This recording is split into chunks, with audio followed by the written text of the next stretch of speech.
meaning behind my project was my influence of my cultural heritage as well as my love for festivals and Asian markets. What I would hope is that they get this sense of nostalgia and this sense of livelihood in the market, the feeling that I had when I grew up going to these markets with my family members. There's just this hustle and bustle, this feeling of so much going on and being captivated by all the colors. It was just a really great experience growing up, going to these markets.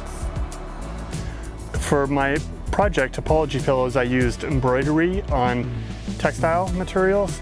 The exploration with Topology Pillows is that I'm taking two objects that are normally occurring in different parts of the room, in different parts of a person's home, and they're sort of establishing a dialogue with each other around sort of the emotional events that have occurred in those rooms. The Apology Pillows is an invitation to have an opportunity to reflect on where in their lives they might be owed an apology and where in their lives they might want to assemble and offer an apology.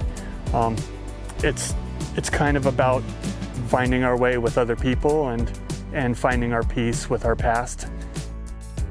The mediums I used a wide array, so it's very sculpture, but also miniature, since I used wood figures and sumi ink and hot glue. The meaning behind my project is to strip back the layers of, age, race, and gender, so it's just bare basic models, to see each other as humans within the situations that they're in, whether it's toxic relationships or just being drowned in your own fear. The worst part about my project was taking breaks and to pace myself rather than just doing the whole thing all at once and just burning myself out. Versus the best part, which is adding all the details that I liked, like all the words on the scattered pieces of paper, or burning the back of a model's head, or scorching the edge of one platform. I hope what people can see is that you don't have to have the most expensive materials in order to communicate a message. As long as you have the motivation to put something out into the world, people are going to receive that. The main focal point was printmaking, so I wanted to experiment more with that, but I made like a little sculpture with stained glass and wood and paint. My meaning was not so much to reverse gender roles, but just to see women be more powerful and in control of scenes, and men be more vulnerable and understand that it's okay to be both.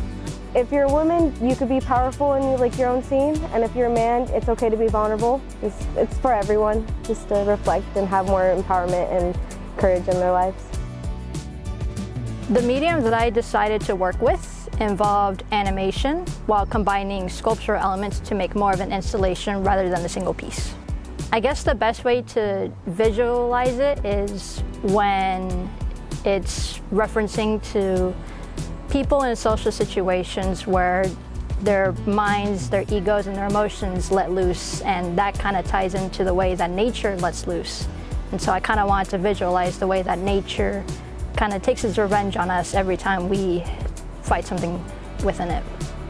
The best part of this process probably had to been the free flow of creativity, especially with this idea, since I've had this idea since way long before taking this course.